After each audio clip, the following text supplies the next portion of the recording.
this is going to be the last video of chapter 17, newborn behavior. Let's go ahead and get this started. Okay, now we get to talk about behavioral patterns of newborns.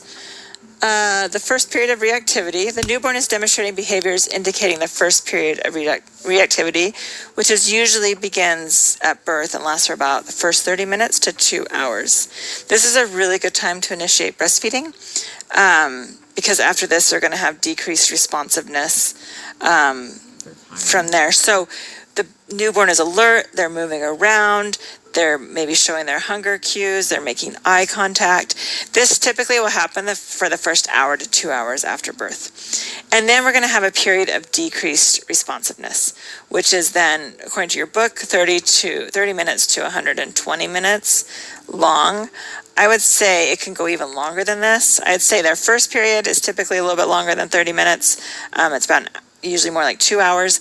And then that period of decreased responsiveness will be the next 2 hours, but even I've seen it even more longer than that. So that's why it's so important that we take advantage of their awake period, that first period of reactivity, because they're going to get pretty sleepy for the next few hours. During that period of decreased responsiveness,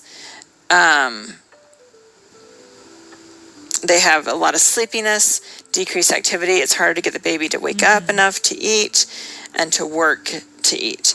And then they'll have that second period of reactivity, which again will last about 2 to 8 hours. And this is when the newborn wakes up again, shows interest in stimuli, and then they'll want to start breastfeeding again.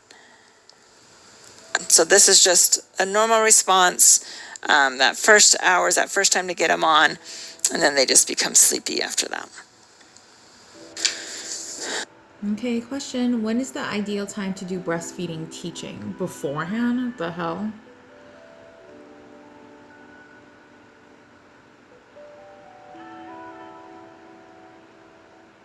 It's supposed to be... I would think it's that, but let's see. That's correct. I don't know why it says first 2 hours after birth, but you want to do it like right away, because if it's from 30 minutes to 2 hours after birth, wouldn't you want to let them know like how to do it right away? I don't know. And then just normal behavioral responses, orientation. This is just, we assess this by the newborn's response to stimuli. The human face is their favorite toy. They love to interact and look at people's faces. Habituation, this is the ability for the newborn to process and respond to auditory and visual stimuli. It's their ability to block out external stimuli after the newborn has become used to the activity. So this is why you'll often hear pediatricians tell parents, to play loud music or to vacuum or let the dog bark if they have one. Because the newborn will get used to that stimuli and then be able to block it out when they go to sleep. If you keep it completely quiet, your newborn might only want to sleep when it's completely silent, and that's not realistic. Motor maturity, this is the newborn's ability to control movements. They should be relatively smooth, like bringing their hand up to their mouth. This demonstrates that the CNS is processing the stimuli appropriately.